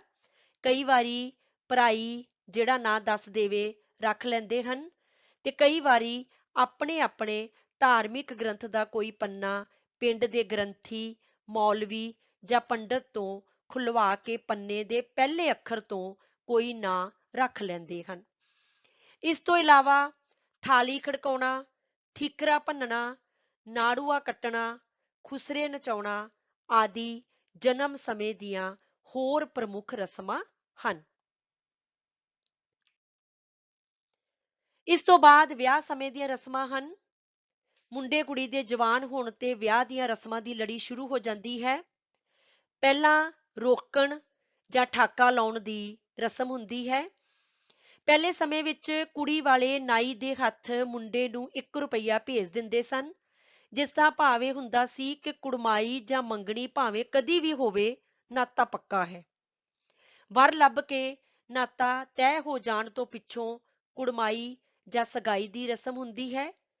ਪਹਿਲੇ ਸਮੇਂ ਵਿੱਚ ਕੁੜੀ ਵਾਲੇ ਨਾਈ ਦੇ ਹੱਥ ਖੰਮਣੀ, ਰੁਪਈਆ, 5 ਮਿਸਰੀ ਦੇ ਕੂਜੇ, 5 ਛੁਹਾਰੇ, ਕੇਸਰ ਆਦਿ ਦੇ ਕੇ ਮੁੰਡੇ ਦੇ ਘਰ ਨੂੰ ਘੱਲ ਦਿੰਦੇ ਸਨ। ਮੁੰਡੇ ਦਾ ਪਿਤਾ ਤੇ ਮਾਮਾ ਪੰਚਾਇਤ ਦੀ ਹਜ਼ੂਰੀ ਵਿੱਚ ਮੁੰਡੇ ਨੂੰ ਚੌਂਕੀ ਤੇ ਬਿਠਾ ਲੈਂਦੇ ਅਤੇ ਨਾਈ ਆਪਣੇ ਨਾਲ ਲਿਆਂਦੀਆਂ ਚੀਜ਼ਾਂ ਉਸਦੀ ਝੋਲੀ ਵਿੱਚ ਪਾ ਕੇ ਕੇਸਰ ਦਾ ਟਿੱਕਾ ਉਸਦੇ ਮੱਥੇ ਉੱਤੇ ਲਾ ਦਿੰਦਾ। ਕੁੜੀ ਦਾ ਬਾਪ ਜਾਂ ਵਿਚੋਲਾ ਪੱਲੇ ਵਾਲੀਆਂ ਚੀਜ਼ਾਂ ਵਿੱਚੋਂ ਇੱਕ ਛੁਹਾਰਾ ਤੇ ਮਿਸ਼ਰੀ ਮੁੰਡੇ ਦੇ ਮੂੰਹ ਵਿੱਚ ਪਾ ਦਿੰਦਾ। ਬਾਕੀ ਛੁਹਾਰੇ ਮੁੰਡੇ ਦੇ ਅਜਿਹੇ ਹਾਣੀਆਂ ਨੂੰ ਦਿੱਤੇ ਜਾਂਦੇ ਜਿਨ੍ਹਾਂ ਦੀ ਛੇਤੀ ਹੀ ਮੰਗਣੀ ਹੋਣ ਦੀ ਆਸ ਹੁੰਦੀ ਸੀ। ਮੁੰਡੇ ਵਾਲੇ ਨਾਈ ਦੇ ਹੱਥ ਮੰਗੇਤਰ ਕੁੜੀ ਵਾਸਤੇ ਸੂਟ, ਜੁੱਤੀ, ਗਹਿਣਾ, ਲਾਲ ਪਰਾਂਦੀ, ਮਹਿੰਦੀ, ਮੌਲੀ, ਖੰਡ, ਚੌਲ, ਛੁਹਾਰੇ ਤੇ ਨਕਦੀ ਆਦਿ ਘੱਲਦੇ। ਕੁੜੀ ਆਪਣੇ ਘਰ ਨਹਾ ਧੋ ਕੇ ਮੁੰਡੇ ਦੇ ਘਰਦਿਆਂ ਵੱਲੋਂ ਭੇਜੀ ਜੁੱਤੀ, ਕੱਪੜੇ ਤੇ ਲਾਲ ਪਰਾਂਦੀ ਪਹਿਨ ਕੇ ਚੜ੍ਹਦੇ ਵੱਲ ਮੂੰਹ ਕਰਕੇ ਪੀੜ੍ਹੇ ਤੇ ਬੈਠ ਜਾਂਦੀ। ਪਿੰਡ ਦੀ ਨਾਇਣ ਸਹੁਰਿਆਂ ਦੀ ਭੇਜੀ ਨਕਦੀ ਉਸਦੀ ਝੋਲੀ ਵਿੱਚ ਪਾ ਕੇ ਖੰਡ ਤੇ ਛੁਹਾਰਾ ਉਸਦੇ ਮੂੰਹ ਵਿੱਚ ਪਾ ਦਿੰਦੀ ਅਤੇ ਇਸ ਤਰ੍ਹਾਂ ਉਸਦੀ ਵੀ ਸਗਾਈ ਹੋ ਜਾਂਦੀ। ਸਗਾਈ ਜਾਂ ਮੰਗਣੀ ਤੋਂ ਪਿੱਛੋਂ ਕਿਸੇ ਸ਼ੁਭ ਮਹੀਨੇ ਦੀ ਤਿੱਥ ਤੇ ਘੜੀ ਵਿਆਹ ਲਈ ਨੀਅਤ ਕਰ ਲਈ ਜਾਂਦੀ ਹੈ। ਇਸ ਨੂੰ ਸਾਹਾ ਕਢਵਾਉਣਾ ਕਹਿੰਦੇ ਹਨ। ਇਸ ਤੋਂ ਪਿੱਛੋਂ ਜਦ ਵਿਆਹ ਵਿੱਚ ਥੋੜੇ ਦਿਨ ਰਹਿ ਜਾਣ ਤਾਂ ਕੁੜੀ ਵਾਲੇ ਸਾਹੇ ਦੀ ਚਿੱਠੀ ਜਾਂ ਲਗਨ ਲਿਖਾਉਂਦੇ ਹਨ। ਚਿੱਠੀ ਨੂੰ ਦੱਬ, ਚੌਲ, ਹਲਦੀ, ਖੰਮਣੀ ਆਦਿ ਵਿੱਚ ਲਪੇਟ ਕੇ ਨਾਈ, ਪੰਡਤ ਜਾਂ ਵਿਚੋਲੇ ਦੇ ਹੱਥ ਮੁੰਡੇ ਵਾਲਿਆਂ ਨੂੰ ਭੇਜਿਆ ਜਾਂਦਾ ਹੈ। ਇਹ ਚਿੱਠੀ ਪੰਚਾਇਤ ਅਤੇ ਮੁੰਡੇ ਨੂੰ ਬਿਠਾ ਕੇ ਸਭ ਦੀ ਹਾਜ਼ਰੀ ਵਿੱਚ ਖੋਲੀ ਅਤੇ ਪੜ੍ਹੀ ਜਾਂਦੀ ਹੈ। ਸਾਹੇ ਦੀ ਚਿੱਠੀ ਤੋਂ ਪਿੱਛੋਂ ਦੋਹਾਂ ਘਰਾਂ ਵਿੱਚ ਵਿਆਹ ਦੀਆਂ ਤਿਆਰੀਆਂ ਸ਼ੁਰੂ ਹੋ ਜਾਂਦੀਆਂ ਹਨ। ਸਾਹੇ, ਲੱਤ ਬੰਨ੍ਹਣਾ ਜਾਂ ਥੜੇ ਪਾਉਣਾ ਰਸਮ ਤਹਿਤ ਕਿਸੇ ਵੀ ਪ੍ਰਕਾਰ ਦੀ ਦੁਰਘਟਨਾ ਤੋਂ ਬਚਣ ਲਈ ਵਿਆਹ ਵਾਲੇ ਮੁੰਡੇ ਅਤੇ ਕੁੜੀ ਦਾ ਬਾਹਰ ਨਿਕਲਣਾ, ਕਿਸੇ ਨਾਲ ਗੱਲਬਾਤ ਕਰਨਾ, ਹੱਸਣਾ, ਬੋਲਣਾ, ਕੰਮ ਕਰਨਾ ਮਨ੍ਹਾ ਹੋ ਜਾਂਦਾ ਹੈ। 7 ਸੁਹਾਗਣ ਇਸਤਰੀਆਂ ਇਕੱਠੀਆਂ ਮਿਲ ਕੇ ਵਿਆਹ ਦੀਆਂ ਸਾਰੀਆਂ ਰਸਮਾਂ ਨੂੰ ਪੂਰੀਆਂ ਕਰਦੀਆਂ ਹਨ। 7 ਜਾਂ 9 ਦਿਨ ਪਹਿਲਾਂ ਕੜਾਹੀ ਚੜਾਈ ਜਾਂਦੀ ਹੈ। ਵਿਆਹਦੜ ਦੀ ਮਾਂ ਇਸ ਕੜਾਹੀ ਵਿੱਚ ਤਿਆਰ ਕੀਤੇ ਗੁਲਗੁਲੇ ਆਪਣੇ ਪੇਕਿਆਂ ਨੂੰ ਲੈ ਕੇ ਜਾਂਦੀ ਹੈ ਤੇ ਉਹਨਾਂ ਨੂੰ ਵਿਆਹ ਦਾ ਦਿਨ ਦੱਸ ਕੇ ਆਉਂਦੀ ਹੈ। ਉਹ ਨਾਨਕੀ ਸ਼ੱਕ ਦੀ ਤਿਆਰੀ ਕਰਨ ਲੱਗ ਜਾਂਦੇ ਹਨ। ਵਿਆਹ ਤੋਂ ਪਹਿਲਾਂ ਵੱਡੀ ਰੀਤ ਵਟਣੇ ਜਾਂ ਮਾਹੀਏ ਦੀ ਹੁੰਦੀ ਹੈ। ਬੰਨੜੇ ਜਾਂ ਬੰਨੜੀ ਦੇ ਸਿਰ ਉੱਤੇ 4 ਕੁੜੀਆਂ ਚਾਰੇ ਕੰਨੀਆਂ ਫੜ ਕੇ ਪੀਲੀ ਚਾਦਰ ਦਾ ਚੰਦੋਆ ਤਾਣ ਕੇ ਖੜੀਆਂ ਹੋ ਜਾਂਦੀਆਂ ਹਨ। ਇੱਕ ਠੂਠੀ ਵਿੱਚ ਤੇਲ, ਪਾਣੀ ਤੇ ਹਲਦੀ ਮਿਲਾ ਕੇ ਵਟਣਾ ਤਿਆਰ ਕੀਤਾ ਜਾਂਦਾ ਹੈ। ਇਹ ਵਟਣਾ ਘਾਹ ਦੀ ਗੁੱਠੀ ਨਾਲ ਲਾ ਕੇ ਮੁੰਡੇ ਜਾਂ ਕੁੜੀ ਦੇ ਵਾਲ ਦੀ ਲਿੱਟ ਨੂੰ ਲਾਇਆ ਜਾਂਦਾ ਹੈ। ਇਸ ਤੋਂ ਪਿੱਛੋਂ ਇਹ ਹੱਥਾਂ, ਪੈਰਾਂ ਅਤੇ ਚਿਹਰੇ ਤੇ ਦੱਬ ਕੇ ਮਲਿਆ ਜਾਂਦਾ ਹੈ। ਇਹ ਵਿਆਹ ਵਾਲੇ ਦਿਨ ਤੱਕ ਲੱਗਦਾ ਰਹਿੰਦਾ ਹੈ। ਵਿਆਹ ਤੋਂ 1 ਦਿਨ ਪਹਿਲਾਂ ਸੱਦੇ ਹੋਏ ਅੰਗ ਸਾਕ ਪਹੁੰਚਣੇ ਸ਼ੁਰੂ ਹੋ ਜਾਂਦੇ ਹਨ। ਸਭ ਤੋਂ ਵਧੇਰਾ ਮੇਲ ਨਾਨਕਿਆਂ ਦਾ ਹੁੰਦਾ ਹੈ। ਦੂਜੇ ਦਿਨ ਚੰਨ ਚੜ੍ਹਨ ਤੋਂ ਪਹਿਲਾਂ ਮੁੰਡੇ ਨੂੰ ਆਖਰੀ ਵਟਣਾ ਮਲ ਕੇ ਨੁਹਾ ਦਿੰਦੇ ਹਨ। ਇਸ ਤੋਂ ਪਿੱਛੋਂ ਮੁੰਡੇ ਦੇ ਸਿਰ ਉੱਤੇ ਮੁਕਟ ਜਾਂ ਮੱਥੇ ਤੇ ਸਿਹਰਾ ਬੰਨ੍ਹ ਦਿੰਦੇ ਹਨ। ਇਸ ਤੋਂ ਪਿੱਛੋਂ ਘੋੜੀ ਦੀ ਰੀਤ ਹੁੰਦੀ ਹੈ। ਘੋੜੀ ਚੜ੍ਹਨ ਤੋਂ ਪਹਿਲਾਂ ਮੁੰਡੇ ਦੀ ਭਰਜਾਈ ਸੁਰਮਾ ਪਾ ਕੇ ਸੁਰਮਾ ਪਵਾਈ ਲੈ ਲੈਂਦੀ ਹੈ। ਉਸ ਤੋਂ ਪਿੱਛੋਂ ਉਸ ਦੀ ਭੈਣ ਵਾਗ ਫੜਦੀ ਹੈ ਅਤੇ ਲੜ ਜਾਂ ਪੱਲਾ ਝੱਲਦੀ ਨਾਲ ਤੁਰਦੀ ਹੈ। ਜਦੋਂ ਜੰਝ ਕੁੜੀ ਵਾਲਿਆਂ ਦੇ ਪਿੰਡ ਪਹੁੰਚ ਜਾਂਦੀ ਹੈ ਤਾਂ ਪਿੰਡ ਦੇ ਦਰਵਾਜ਼ੇ ਉੱਤੇ ਪਹੁੰਚਣ ਤੇ ਮਿਲਣੀ ਹੁੰਦੀ ਹੈ। ਵਿਆਹ ਵਿੱਚ ਫੇਰਿਆਂ ਦੀ ਰਸਮ ਬਹੁਤ ਹੀ ਮਹੱਤਵਪੂਰਨ ਹੈ, ਕਿਉਂਕਿ ਇਸ ਤੋਂ ਬਿਨਾਂ ਵਿਆਹ ਸੰਪੂਰਨ ਨਹੀਂ ਸਮਝਿਆ ਜਾਂਦਾ। ਸੁਹਾਗ ਜੋੜੀ ਸ੍ਰੀ ਗੁਰੂ ਗ੍ਰੰਥ ਸਾਹਿਬ ਦੇ ਆਲੇ ਦੁਆਲੇ ਲਾਵਾਂ ਦੇ ਪਾਠ ਤੇ ਕੀਰਤਨ ਸਮੇਂ 4 ਫੇਰੇ ਲੈਂਦੀ ਹੈ। ਆਨੰਦ ਕਾਰਜ ਜਾਂ ਲਗਨ ਫੇਰਿਆਂ ਨਾਲ ਅਸਲੀ ਕਾਰਜ ਖਤਮ ਹੋ ਜਾਂਦਾ ਹੈ। ਜੰਝ ਦੇ ਤੁਰਨ ਤੋਂ ਪਹਿਲਾਂ ਕੁੜੀ ਵਾਲੇ ਮੁੰਡੇ ਵਾਲਿਆਂ ਨੂੰ ਅਤੇ ਆਪਣੇ ਭਾਈਚਾਰੇ ਨੂੰ ਦਿੱਤਾ ਜਾਣ ਵਾਲਾ ਦਾਜ ਤੇ ਖੱਟ ਵਿਖਾਉਂਦੇ ਹਨ, ਜਿਹੜਾ ਕੁੜੀ ਵਾਲੇ ਮੁੰਡੇ ਵਾਲਿਆਂ ਨੂੰ ਜਾਂ ਆਪਣੀ ਧੀ ਨੂੰ ਦਿੰਦੇ ਹਨ। ਫਿਰ ਭਾਈਚਾਰੇ ਦੀਆਂ ਔਰਤਾਂ ਮੁੰਡੇ ਨੂੰ ਸਲਾਮੀ ਪਾਉਂਦੀਆਂ ਹਨ, ਕੁੜੀਆਂ ਟੀਚਰਾਂ ਕਰਦੀਆਂ ਹਨ ਤੇ ਉਸ ਤੋਂ ਛੰਦ ਸੁਣਦੀਆਂ ਹਨ। ਇਸ ਤੋਂ ਪਿੱਛੋਂ ਜੰਝ ਵਿਦਾ ਕਰ ਦਿੱਤੀ ਜਾਂਦੀ ਹੈ। ਮਾਮਾ ਰੋਂਦਾ ਕੁਰਲਾਉਂਦਾ ਕੁੜੀ ਨੂੰ ਗੋਦੀ ਚੁੱਕ ਕੇ ਡੋਲੇ ਜਾਂ ਰੱਥ ਵਿੱਚ ਬਿਠਾ ਆਉਂਦਾ ਹੈ। ਮੁੰਡੇ ਦੇ ਘਰ ਪਹੁੰਚਣ ਉੱਤੇ ਮੁੰਡੇ ਦੀ ਮਾਂ ਸ਼ਗਨਾਂ ਦੀ ਥਾਲੀ ਲੈ ਕੇ ਨੂੰਹ ਪੁੱਤ ਨੂੰ ਲੈਣ ਜਾਂਦੀ ਹੈ। ਦਰਵਾਜ਼ੇ ਉੱਤੇ ਉਹ ਪਾਣੀ ਨਾਲ ਵਾਰਨੇ ਵਾਰਦੀ ਹੈ। ਉਹ 7 ਵਾਰੀ ਪਾਣੀ ਮੂੰਹ ਨੂੰ ਲਾਉਂਦੀ ਹੈ, ਭਾਵ ਉਹ ਪੁੱਤ ਦੇ ਦੁੱਖ ਆਪਣੇ ਸਿਰ ਲੈਣ ਦੀ ਕੁਰਬਾਨੀ ਕਰਦੀ ਹੈ। ਦੂਜੇ ਦਿਨ ਸਵੇਰੇ ਲਾੜਾ ਤੇ ਵਹੁਟੀ ਪਿੱਤਰਾਂ, ਸ਼ਹੀਦਾਂ ਜਾਂ ਤੁਲਸੀ ਦੇ ਬੂਟੇ ਦੀ ਪੂਜਾ ਕਰਦੇ ਹਨ, ਫਿਰ ਕੰਗਣਾ ਖੇਡਦੇ ਹਨ। ਜਨਮ ਅਤੇ ਵਿਆਹ ਦੀਆਂ ਮੁੱਖ ਰਸਮਾਂ ਤੋਂ ਪਿੱਛੋਂ ਅਕਾਲ ਚਲਾਣੇ ਜਾਂ ਮੌਤ ਦੀਆਂ ਰਸਮਾਂ ਦਾ ਜ਼ਿਕਰ ਕਰਨਾ ਵੀ ਬਣਦਾ ਹੈ। ਵਿਅਕਤੀ ਦੇ ਪ੍ਰਾਣ ਤਿਆਗਣ ਤੋਂ ਪਿੱਛੋਂ ਤ੍ਰੀਮਤਾਂ ਘਰ ਵਿੱਚ ਵੈਣ ਪਾਉਣ ਲੱਗ ਜਾਂਦੀਆਂ ਹਨ ਅਤੇ ਮਰਦ ਬਾਹਰ ਫੂੜੀ ਵਿਛਾ ਕੇ ਬੈਠ ਜਾਂਦੇ ਹਨ। ਸਾਰੇ ਉਸਦੇ ਚੰਗੇ ਅਮਲਾਂ ਦੀ ਸਿਫਤ ਕਰਦੇ ਹਨ। ਫਿਰ ਮ੍ਰਿਤਕ ਨੂੰ ਆਖਰੀ ਇਸ਼ਨਾਨ ਕਰਵਾਇਆ ਜਾਂਦਾ ਹੈ।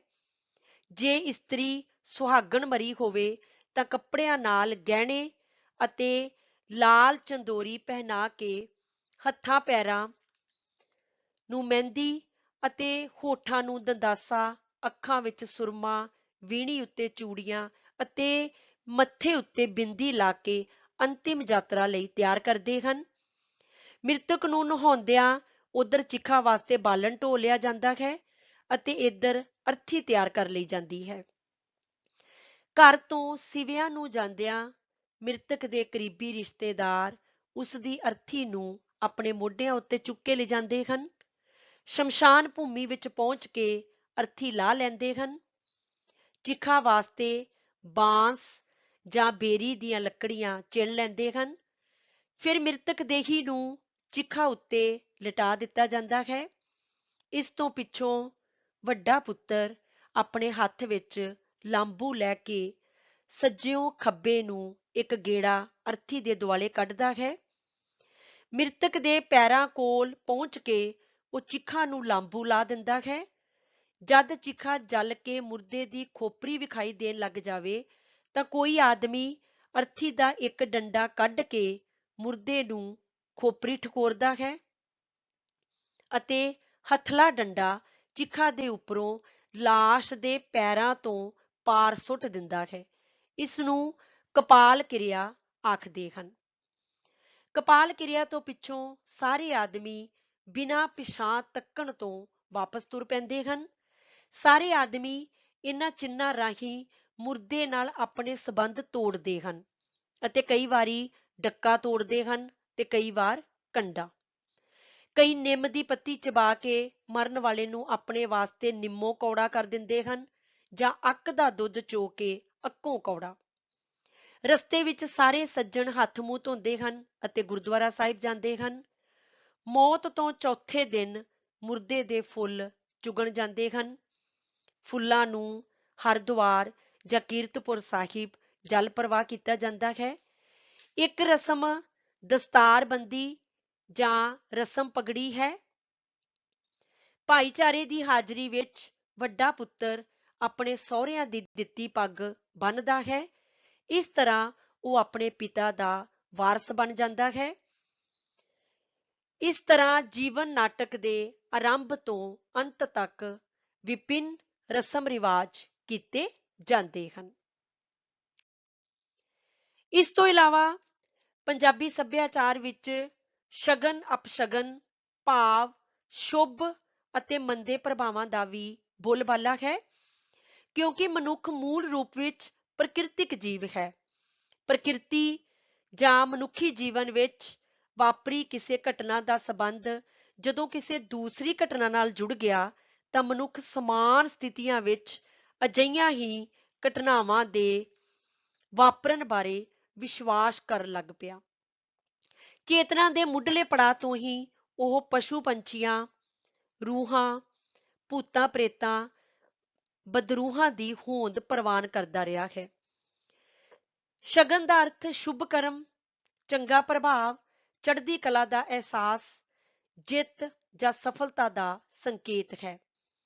ਬੁਰੇ ਸ਼ਗਨ ਅਪਸ਼ਗਨ ਨੂੰ ਹਾਰ ਦਾ, ਅਸਫਲਤਾ ਦਾ ਪ੍ਰਤੀਕ ਮੰਨਿਆ ਜਾਂਦਾ ਹੈ। ਇਹ ਤਿੱਥ, ਵਾਰ, ਮਨੁੱਖੀ ਸਰੀਰ ਦੇ ਅੰਗ, ਖਾਣ ਪੀਣ, ਪਹਿਨਣ ਸੰਬੰਧੀ, ਜਨਮ ਮੌਤ ਸੰਬੰਧੀ, ਧਰਤੀ ਤੇ ਆਕਾਸ਼ ਸੰਬੰਧੀ, ਜੀਵਾਂ ਸੰਬੰਧੀ, ਨਜ਼ਰ ਲੱਗਣ ਸੰਬੰਧੀ, ਦਿਨਾਂ ਸੰਬੰਧੀ, ਭੂਚਾਲ ਸੰਬੰਧੀ, ਅੰਕਾਂ ਸੰਬੰਧੀ ਵੀ ਪ੍ਰਚਲਿਤ ਹੋ ਗਏ ਹਨ। ਪੁੰਨ ਪਾਪ ਵੀ ਪੰਜਾਬੀ ਸੱਭਿਆਚਾਰ ਦਾ ਹਿੱਸਾ ਹਨ। ਪੁੰਨ ਭਾਵ ਚੰਗੇ ਕਰਮ ਦਾ ਚੰਗਾ ਫਲ ਅਤੇ ਪਾਪ ਭਾਵ ਮਾੜੇ ਕਰਮ ਦਾ ਮਾੜਾ ਫਲ। ਪਾਪ ਅਤੇ ਪੁੰਨ ਦਾ ਖੇਤਰ ਅਧਿਆਤਮਿਕ ਹੀ ਹੁੰਦਾ ਹੈ। ਕਿਸੇ ਭੁੱਖੇ ਨੂੰ ਰੋਟੀ ਦੇਣਾ, ਨੰਗੇ ਨੂੰ ਬਸਤਰ ਦੇਣਾ, ਕਿਸੇ ਗਰੀਬ ਦੀ ਲੋੜ ਵੇਲੇ ਸਹਾਇਤਾ ਕਰਨਾ, ਲੋੜਵੰਦ ਦੇ ਕੰਮ ਆਉਣਾ, ਗਊ ਗਰੀਬ ਦੀ ਰੱਖਿਆ ਕਰਨਾ, ਇਹ ਪੁੰਨ ਹੈ। ਕਿਸੇ ਦਾ ਦਿਲ ਦੁਖਾਉਣਾ, ਕਿਸੇ ਦਾ ਹੱਕ ਮਾਰਨਾ, ਕਿਸੇ ਨਾਲ ਧੋਖਾ ਕਰਨਾ ਆਦਿ ਪਾਪ ਦੇ ਘੇਰੇ ਅੰਦਰ ਸ਼ਾਮਲ ਹੁੰਦੇ ਹਨ। ਵਰਤ ਰੱਖਣ ਦੀ ਵੀ ਪ੍ਰਥਾ ਹੈ।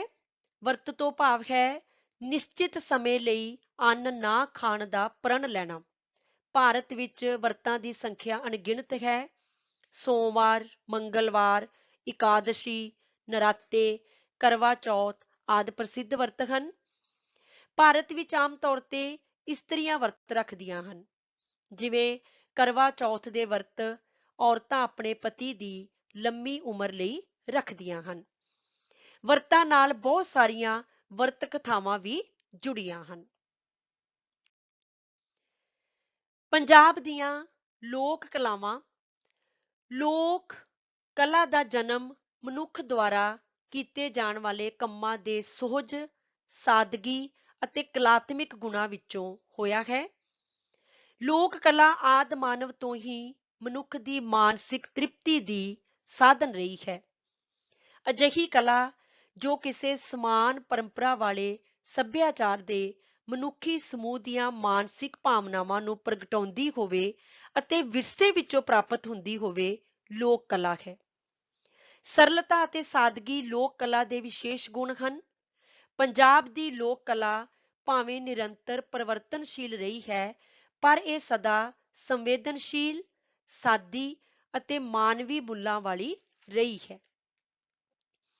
ਉਦਾਹਰਨ ਲਈ ਪ੍ਰਾਚੀਨ ਸਿੰਧ ਘਾਟੀ ਦੀ ਖੁਦਾਈ ਵਿੱਚੋਂ ਮਿਲੀਆਂ ਮੂਰਤੀਆਂ, ਗਹਿਣੇ, ਠੀਕਰੀਆਂ, ਮੋਹਰਾਂ ਤੇ ਉੱਕਰੇ ਚਿੱਤਰ, ਮਿੱਟੀ ਦੇ ਭਾਂਡਿਆਂ ਉੱਤੇ ਅੰਕਿਤ ਚਿੱਤਰਕਾਰੀ ਦੇ ਨਮੂਨੇ ਅਤੇ ਨਾਚੀ ਦੀ ਮੁਦਰਾ ਵਿੱਚ ਮਿਲੀ ਮੂਰਤੀ ਜਿੱਥੇ ਪੰਜਾਬ ਦੀ ਪ੍ਰਾਚੀਨ ਲੋਕ ਕਲਾ ਨੂੰ ਪ੍ਰਗਟ ਕਰਦੇ ਹਨ, ਉੱਥੇ ਪੰਜਾਬ ਦੀ ਲੋਕ ਕਲਾ ਨੂੰ ਕਲਾਤਮਿਕ ਵਿਰਸੇ ਨਾਲ ਵੀ ਜੋੜਦੇ ਹਨ। ਪੰਜਾਬ ਦੀਆਂ ਬਹੁਤੀਆਂ ਲੋਕ ਕਲਾਵਾਂ ਦੀਆਂ ਸਿਰਜਕ ਇਸਤਰੀਆਂ ਰਹੀਆਂ ਹਨ, ਕਿਉਂਕਿ ਇਸਤਰੀ ਮਨ ਕੋਮਲ ਹੁੰਦਾ ਹੈ। ਲੋਕ ਕਲਾ ਦੀ ਇੱਕ ਖੂਬੀ ਇਹ ਵੀ ਹੈ ਕਿ ਲੋੜੀਂਦੀ ਸਮੱਗਰੀ ਨੇੜੇ ਦੇ ਚੁਗਿਰਦੇ ਵਿੱਚੋਂ ਹੀ ਪ੍ਰਾਪਤ ਹੋ ਜਾਂਦੀ ਹੈ। ਇਹ ਭਾਵੇਂ ਬਾਗ, ਫੁਲਕਾਰੀ ਆਦਿ ਦੀ ਕਢਾਈ ਹੋਵੇ ਜਾਂ ਭਾਂਡੇ ਰੱਖਣ ਵਾਲੀਆਂ ਪੜਛੱਤੀਆਂ, ਹਾਰੇ, ਭੜੋਲੇ, ਭੜੋਲੀਆਂ, ਚੁੱਲ੍ਹੇ ਚੌਂਕੇ ਦੇ ਓਟੇ ਜਾਂ ਕੰਧਾਂ ਉੱਤੇ ਮਿੱਟੀ, ਪਾਂਡੂ, ਮਿੱਟੀ, ਨੀਲ, ਚੂਨੇ, ਹਿਰਮਚੀ, ਹਲਦੀ, ਕਾਲਖ, ਕੇਸੂ, ਖੜੀਆਂ ਜਾਂ ਪੀਲੀ ਮਿੱਟੀ ਦੇ ਘੋਲ ਨਾਲ ਅਨੇਕ ਪ੍ਰਕਾਰ ਦੇ ਨਮੂਨੇ ਹੀ ਕਿਉਂ ਨਾ ਹੋਣ, ਇਹਨਾਂ ਕਲਾਵਾਂ ਵਿੱਚ ਵਰਤੀ ਜਾਣ ਵਾਲੀ ਸਾਰੀ ਸਮੱਗਰੀ ਆਲੇ ਦੁਆਲੇ ਵਿੱਚੋਂ ਸੌਖਿਆਂ ਹੀ ਪ੍ਰਾਪਤ ਹੋ ਜਾਣ ਵਾਲੀ ਹੁੰਦੀ ਹੈ। ਪੰਜਾਬ ਦੀ ਲੋਕ ਕਲਾ ਕਈ ਪ੍ਰਕਾਰ ਦੀ ਹੈ, ਜਿਵੇਂ ਪਾਣੀ ਵਿੱਚ ਗੁੰਨੀ ਮਿੱਟੀ ਵਿੱਚ ਬਰੀਕ ਤੂੜੀ ਰਲਾ ਕੇ ਓਟਿਆਂ, ਕੰਧਾਂ, ਭੜੋਲੇ ਭੜੋਲੀਆਂ ਜਾਂ ਹਾਰੀਆਂ ਆਦਿ ਤੇ ਬਣਾਏ ਉਭਰਵੇਂ ਚਿੱਤਰ ਲਏ ਜਾ ਸਕਦੇ ਹਨ। ਪੰਜਾਬ ਦੀ ਲੋਕ ਕਲਾ ਵਿੱਚ ਬਾਗ ਤੇ ਫੁਲਕਾਰੀ ਦੀ ਕਢਾਈ ਦੀ ਵਿਸ਼ੇਸ਼ ਥਾਂ ਰਹੀ ਹੈ। ਬਾਗ ਦੀ ਕਢਾਈ ਲੋਕ ਕਲਾ ਦੀ ਵਿਸ਼ੇਸ਼ ਕਿਸਮ ਮੰਨੀ ਗਈ ਹੈ। ਰੰਗਾਈ ਕੀਤੇ ਖੱਦਰ ਦੇ ਕੱਪੜੇ ਉੱਤੇ ਚੌਰਸ, ਤਿਕੋਣੇ, 6 ਕਲੀਏ, 8 ਕਲੀਏ ਜਾਂ ਚੌਪੜ ਦੇ ਖਾਨਿਆਂ ਵਾਲੇ ਨਮੂਨਿਆਂ ਨੂੰ ਇਸ ਤਰ੍ਹਾਂ ਵਿਉਂਤ ਕੇ ਰੰਗ ਬਰੰਗੇ ਧਾਗਿਆਂ ਨਾਲ ਕਢਾਈ ਕੀਤੀ ਜਾਂਦੀ ਸੀ ਕਿ ਕੱਪੜੇ ਦੀ ਕਢਾਈ ਤੋਂ ਬਿਨਾਂ ਕੋਈ ਖਾਲੀ ਥਾਂ ਨਹੀਂ ਸੀ ਦਿਸਦੀ। ਕਢਾਈ ਲਈ ਗੂੜੇ ਰੰਗ ਦਾ ਰੇਸ਼ਮੀ ਧਾਗਾ ਵਰਤਿਆ ਜਾਂਦਾ ਸੀ। ਫੁਲਕਾਰੀ ਦੀ ਕਢਾਈ ਰੰਗਾਈ ਕੀਤੇ ਖੱਦਰ ਦੇ ਕੱਪੜੇ ਤੇ ਬੂਟੀਆਂ ਦੇ ਨਮੂਨੇ ਵਜੋਂ ਅਤੇ ਕੱਪੜੇ ਦੇ ਪੁੱਠੇ ਪਾਸਿਓਂ ਕੀਤੀ ਜਾਂਦੀ ਸੀ। ਫੁਲਕਾਰੀ ਦੇ ਕਈ ਨਮੂਨੇ ਪ੍ਰਚਲਿਤ ਹਨ, ਜਿਨ੍ਹਾਂ ਵਿੱਚ ਚੋਪ, ਸੁੱਬਰ, ਤਿਲਪੱਤਰਾ, ਨੀਲਕ, ਘੂੰਗਟ ਬਾਗ ਆਦਿ ਪ੍ਰਸਿੱਧ ਹਨ। ਪੰਜਾਬ ਦੇ ਲੋਕ ਕਿੱਤੇ। ਲੋਕ ਕਿੱਤੇ ਪ੍ਰਾਚੀਨ ਸਮਿਆਂ ਤੋਂ ਹੀ ਮਨੁੱਖੀ ਜੀਵਨ ਜਾਚ ਦਾ ਹਿੱਸਾ ਰਹੇ ਹਨ। ਜਦੋਂ ਮਨੁੱਖ ਜੰਗਲਾਂ ਅਤੇ ਝੌਂਪੜੀਆਂ ਨੂੰ ਛੱਡ ਕੇ ਪੱਕੇ ਘਰਾਂ ਅਤੇ ਪਿੰਡਾਂ ਜਾਂ ਨਗਰਾਂ ਦਾ ਨਿਰਮਾਣ ਕਰਨ ਲੱਗਾ, ਉਸ ਸਮੇਂ ਕੰਮਾਂ ਦੀ ਗਿਣਤੀ ਵਿੱਚ ਵਾਧਾ ਹੋਇਆ ਅਤੇ ਕੰਮਾਂ ਵਿੱਚ ਵੰਡ ਕਰਨ ਦੀ ਲੋੜ ਪਈ। ਵੱਖ-ਵੱਖ ਕੰਮਾਂ ਨੂੰ ਸੁਚੱਜੇ ਢੰਗ ਨਾਲ ਕਰਨ ਵਾਲੀਆਂ ਕਈ ਕਾਮਾ ਸ਼੍ਰੇਣੀਆਂ ਹੋਂਦ ਵਿੱਚ ਆਈਆਂ। ਜਦੋਂ ਕੋਈ ਕਾਮਾ ਸ਼੍ਰੇਣੀ ਕਿਸੇ ਇੱਕ ਕੰਮ ਨੂੰ ਲੰਮਾ ਸਮਾਂ ਲਗਾਤਾਰ ਕਰਦੀ ਰਹੀ ਤਾਂ ਉਸ ਸ਼੍ਰੇਣੀ ਨੂੰ ਉਸ ਦੇ ਕਿੱਤੇ ਦੇ ਨਾਂ ਨਾਲ ਜਾਣਿਆ ਜਾਣ ਲੱਗਾ। ਉਦਾਹਰਨ ਵਜੋਂ ਲੱਕੜੀ ਤਰਾਸ਼ਣ ਦਾ ਕਿੱਤਾ ਕਰਨ ਵਾਲੇ ਨੂੰ ਤਰਖਾਣ, ਲੋਹੇ ਦਾ ਕੰਮ ਕਰਨ ਵਾਲੇ ਨੂੰ ਲੁਹਾਰ, ਸੋਨੇ ਦਾ ਕੰਮ ਕਰਨ ਵਾਲੇ ਨੂੰ ਸੁਨਿਆਰ ਆਦਿ ਦੇ ਨਾਂ ਨਾਲ ਜਾਣਿਆ ਜਾਣ ਲੱਗਾ। ਲੋਕ ਕਿੱਤਾ ਪਿਤਾ ਪੁਰਖੀ ਕੰਮ ਨੂੰ ਕਿਹਾ ਜਾਂਦਾ ਹੈ, ਜਿਸ ਨੂੰ ਨਵੀਂ ਪੀੜ੍ਹੀ ਆਪਣੇ ਵੱਡੇ ਵਡੇਰਿਆਂ ਤੋਂ ਸਿੱਖਦੀ ਹੈ ਅਤੇ ਫਿਰ ਆਪਣੇ ਤੋਂ ਅਗਲੀ ਆਉਣ ਵਾਲੀ ਪੀੜ੍ਹੀ ਨੂੰ ਸਿਖਾ ਕੇ ਉਹਦੇ ਹੱਥਾਂ ਵਿੱਚ ਸੌਂਪ ਦਿੰਦੀ ਹੈ। ਪੰਜਾਬ ਦੇ ਲੋਕ ਸਾਜ਼। ਪੰਜਾਬ ਦੇ ਲੋਕ ਸੰਗੀਤ ਅਤੇ ਲੋਕ ਨਾਚਾਂ ਵਿੱਚ ਵਰਤੇ ਜਾਂਦੇ ਬਹੁਤ ਸਾਰੇ ਰਵਾਇਤੀ ਸਾਜ਼ਾਂ ਨੂੰ ਲੋਕ ਸਾਜ਼ ਕਿਹਾ ਜਾਂਦਾ ਹੈ। ਸੰਗੀਤ ਇਤਿਹਾਸ ਵਿੱਚ ਤਾਲ ਸਾਜ਼ਾਂ ਦਾ ਜਨਮ ਸਭ ਤੋਂ ਪਹਿਲਾਂ ਦਾ ਮੰਨਿਆ ਜਾਂਦਾ ਹੈ। ਮਨੁੱਖ ਨੇ ਸਭ ਤੋਂ ਪਹਿਲਾਂ ਹੱਥ ਨਾਲ ਤਾੜੀ ਵਜਾਈ ਹੋਵੇਗੀ ਅਤੇ ਉਸ ਤੋਂ ਬਾਅਦ ਤਾਲ ਨੂੰ ਪ੍ਰਦਰਸ਼ਿਤ ਕਰਨ ਲਈ ਸਾਜ਼ਾਂ ਦੀ ਲੋੜ ਮਹਿਸੂਸ ਕੀਤੀ ਹੋਵੇਗੀ। ਤੰਤੀ ਸਾਜ਼ਾਂ ਦਾ ਜਨਮ ਧਨੁਸ਼ ਤੋਂ ਮੰਨਿਆ ਜਾਂਦਾ ਹੈ। ਮਨੁੱਖ ਨੇ ਜਦੋਂ ਧਨੁਸ਼ ਨੂੰ ਤਾਣਿਆ ਤੇ ਢਿੱਲਾ ਕੀਤਾ ਤਾਂ ਉਸ ਵਿੱਚੋਂ ਇੱਕ ਪ੍ਰਕਾਰ ਦੀ ਧੁਨੀ ਪੈਦਾ ਹੋਈ ਹੋਵੇਗੀ, ਜੋ ਤੰਤੀ ਸਾਜ਼ਾਂ ਦੀ ਲੋੜ ਦਾ ਸਬੱਬ ਬਣੀ ਹੋਵੇਗੀ। ਪੰਜਾਬ ਵਿੱਚ ਵੱਖ-ਵੱਖ ਸੱਭਿਆਚਾਰਕ ਗਤੀਵਿਧੀਆਂ ਲਈ ਵਰਤੇ ਜਾਂਦੇ ਕੁਝ ਜਾਣੇ ਪਛਾਣੇ ਰਵਾਇਤੀ ਸਾਜ਼ ਹਨ: ਘੜਾ, ਢੋਲ, ਸਾਰੰਗੀ, ਰਬਾਬ, ਤੂੰਬੀ, ਚਿਮਟਾ, ਅਲਗੌਜੇ, ਢੱਡ, ਤਾਊਸ, ਡਫਲੀ, ਕਾਟੋ, ਬੁਗਦੂ, ਕਿੰਗ, ਸੱਪ, ਵੰਜਲੀ, ਨਗਾਰਾ ਆਦਿ। ਘਨ ਸਾਜ਼ ਜੋ ਧਾਤ ਦੇ ਬਣੇ ਹੁੰਦੇ ਹਨ, ਜਿਵੇਂ ਖੰਜਰੀ, ਸੱਪ, ਕਾਟੋ, ਕਿਰਲਾ, ਖੜਤਾਲ, ਗੜਵਾ ਆਦਿ। ਪੰਜਾਬ ਦੀਆਂ ਲੋਕ ਖੇਡਾਂ। ਪੰਜਾਬੀ ਅਖਾਣ ਹੈ, ਖੇਡਾਂ ਅਤੇ ਮਾਵਾਂ ਮੁੱਕਣ ਤੇ ਹੀ ਚੇਤੇ ਆਉਂਦੀਆਂ ਹਨ। ਖੇਡਾਂ ਮਨੁੱਖੀ ਸਰੀਰ ਨੂੰ ਬਲ ਅਤੇ ਰੂਹ ਨੂੰ ਖੇੜਾ ਦਿੰਦੀਆਂ ਹਨ। ਖੇਡਣਾ ਮਨੁੱਖ ਦੀ ਬੁਨਿਆਦੀ ਰੁਚੀ ਹੈ। ਇਹ ਮਨੁੱਖ ਦੇ ਸਰਬਪੱਖੀ ਵਿਕਾਸ ਦਾ ਮਹੱਤਵਪੂਰਨ ਸਰੋਤ ਹਨ। ਲੋਕ ਖੇਡਾਂ ਦੀ ਖਾਸੀਅਤ ਇਹ ਹੈ ਕਿ ਇਹ ਕਿਸੇ ਕਰੜੇ ਨਿਯਮਾਂ ਅਧੀਨ ਨਹੀਂ ਖੇਡੀਆਂ ਜਾਂਦੀਆਂ। ਕੋਈ ਸਮਾਂ ਸਥਾਨ ਵੀ ਨਿਸ਼ਚਿਤ ਨਹੀਂ। ਗਰਮੀਆਂ ਨੂੰ, ਦੁਪਹਿਰ ਸਮੇਂ, ਰਾਤ ਨੂੰ ਚਾਨਣੀਆਂ ਰਾਤਾਂ ਵਿੱਚ, ਖੁੱਲ੍ਹਿਆਂ ਵਿਹੜਿਆਂ, ਗਲੀਆਂ, ਜੂਹਾਂ, ਟਾਹਲੀਆਂ, ਬਰੋਟਿਆਂ ਦੀਆਂ ਛਾਵਾਂ ਅਤੇ ਕਿਸੇ ਵੀ ਮੋਕਲੀ ਥਾਂ ਤੇ ਇਹ ਖੇਡੀਆਂ ਜਾਂਦੀਆਂ ਹਨ। ਕਬੱਡੀ ਪੰਜਾਬੀਆਂ ਦੀ ਰਾਸ਼ਟਰੀ ਖੇਡ ਹੈ। ਸੌਂਚੀ ਪੱਕੀ ਪੰਜਾਬੀ ਜਵਾਨਾਂ ਦੀ ਮਨਪਸੰਦ ਖੇਡ ਹੈ। ਖਿੱਦੋ ਖੂੰਡੀ ਅਤੇ ਲੂਣ ਤੇਲ ਲੱਲੇ ਬੜੀਆਂ ਰੋਚਕ ਖੇਡਾਂ ਰਹੀਆਂ ਹਨ।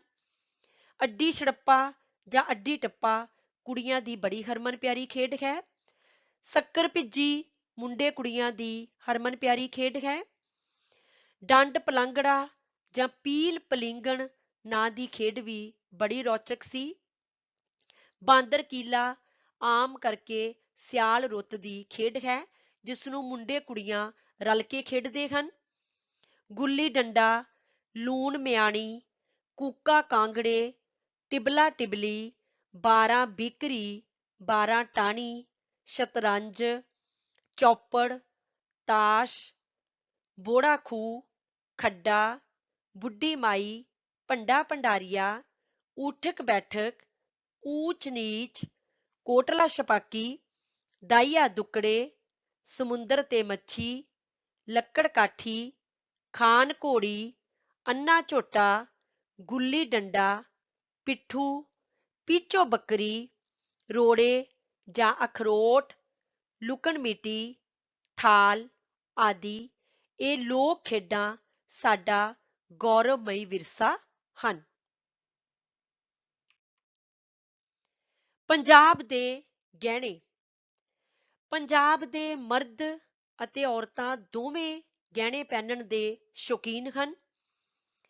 ਔਰਤਾਂ ਦੇ ਗਹਿਣੇ, ਗਰਦਨ ਦੇ ਗਹਿਣੇ, ਚੰਪਾਕਲੀ, ਰਾਣੀ ਹਾਰ, ਮਟਰਮਾਲਾ, ਹੰਸ, ਕੰਠੀ, ਹਮੇਲ, ਪੈਂਡਲ, ਢੋਲਣੇ, ਨੌ ਰਤਨਾ ਸੈੱਟ, ਬੁਕਤੀਆਂ, ਚੌਂਕੀ, ਹੌਲ ਦਿੱਲੀ, ਜੰਜੀਰੀ, ਤਬੀਤ, ਚਟਾਲਾ, ਲੌਕਟ, ਜੁਗਨੀ, ਗੁਲੂਬੰਦ ਇਹ ਔਰਤਾਂ ਦੇ ਗਰਦਨ ਵਿੱਚ ਪਹਿਨਣ ਵਾਲੇ ਗਹਿਣੇ ਹਨ।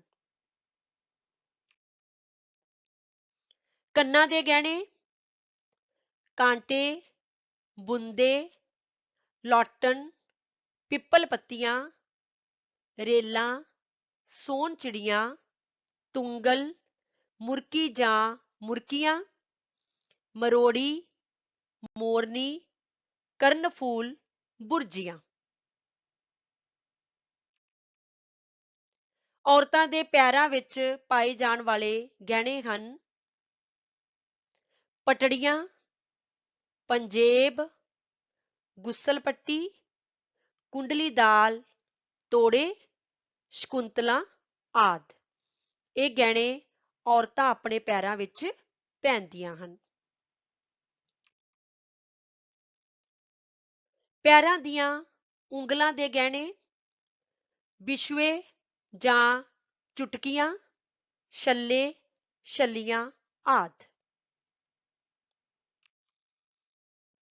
ਹੱਥ ਅਤੇ ਗੁੱਟ ਦੇ ਗਹਿਣੇ, ਆਰਸੀ, ਗਜਰੇ, ਸਿੰਗਾੜੇ, ਲੱਛੇ, ਪਰੀਬੰਦ, ਪੌਂਚੀਆਂ, ਮੌਲੀ ਜਾਂ ਖੰਮਣੀ ਆਦਿ। ਨੱਕ ਦੇ ਗਹਿਣੇ, ਲੌਂਗ ਜਾਂ ਕੋਕਾ, ਨੱਥ, ਰੇਖ, ਮੇਖ, ਮਛਲੀ, ਨੁਕਰਾ, ਤੀਲੀ ਆਦਿ ਇਹ ਉਹ ਗਹਿਣੇ ਹਨ ਜੋ ਔਰਤਾਂ ਆਪਣੇ ਨੱਕ ਦੇ ਵਿੱਚ ਪਹਿਨਦੀਆਂ ਹਨ। ਸਿਰ ਦੇ ਗਹਿਣੇ, ਸਿਰ ਚੋਕ, ਸੱਗੀ ਫੁੱਲ, ਬਘਿਆੜੀ, ਸ਼ਿੰਗਾਰ ਪੱਟੀ, ਝੂਮਰ ਸੂਈ, ਝੂਮਰ ਆਦਿ। ਮੱਥੇ ਦੇ ਗਹਿਣੇ ਬਿੰਦੀ, ਬਾਰਵਟਾ, ਟਿੱਕਾ ਆਦਿ।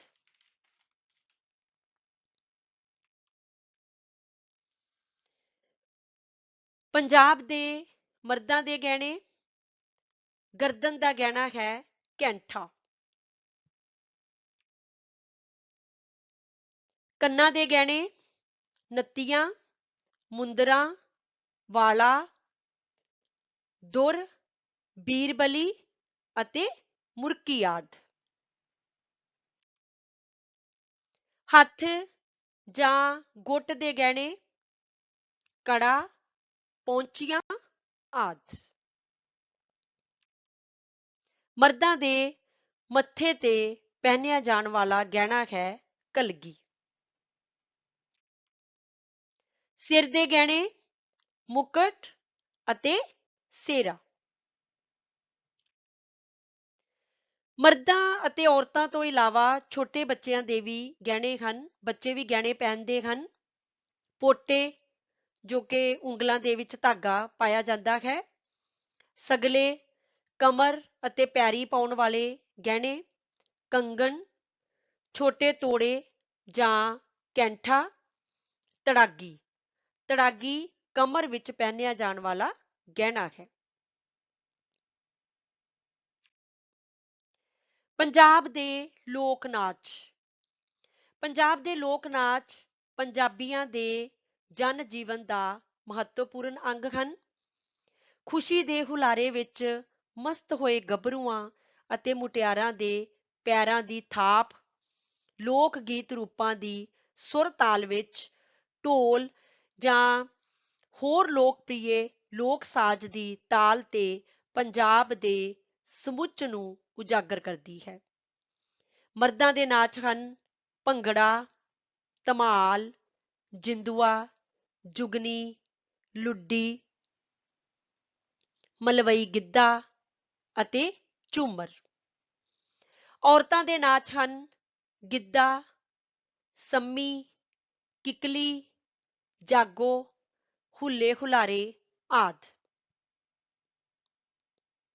ਸੋ ਇਹ ਸੀ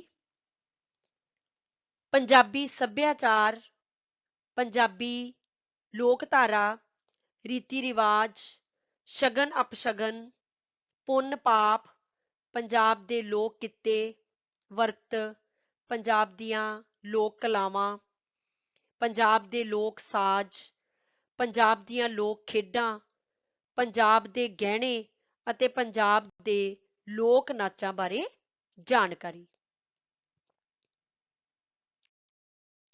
ਹੁਣ ਅਸੀਂ ਅਭਿਆਸ ਦੇ ਤੌਰ ਤੇ ਕੁਝ ਪ੍ਰਸ਼ਨ ਅਤੇ ਉਹਨਾਂ ਪ੍ਰਸ਼ਨਾਂ ਦੇ ਉੱਤਰ ਦੇਖਾਂਗੇ।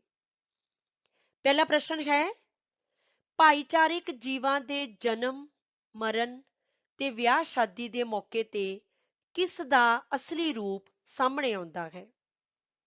ਵਿਕਲਪ ਹਨ ਰੀਤੀ ਰਿਵਾਜਾਂ ਦਾ, ਲੋਕ ਸਾਜ਼ਾਂ ਦਾ, ਲੋਕ ਖੇਡਾਂ ਦਾ, ਲੋਕ ਕਲਾਵਾਂ ਦਾ।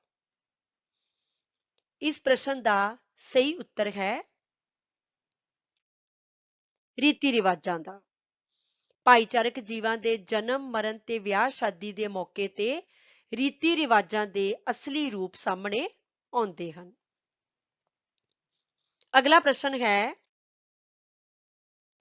ਪਾਣੀ ਕਿਸ ਚੀਜ਼ ਦਾ ਸੂਚਕ ਹੈ? ਚਾਨਣ ਦਾ, ਸ਼ੁੱਧਤਾ ਦਾ, ਬਚਾਅ ਦਾ ਜਾਂ ਚੜਾਵੇ ਦਾ? ਇਸ ਪ੍ਰਸ਼ਨ ਦਾ ਸਹੀ ਉੱਤਰ ਹੈ ਸ਼ੁੱਧਤਾ ਦਾ। ਪਾਣੀ ਸ਼ੁੱਧਤਾ ਦਾ ਸੂਚਕ ਹੈ।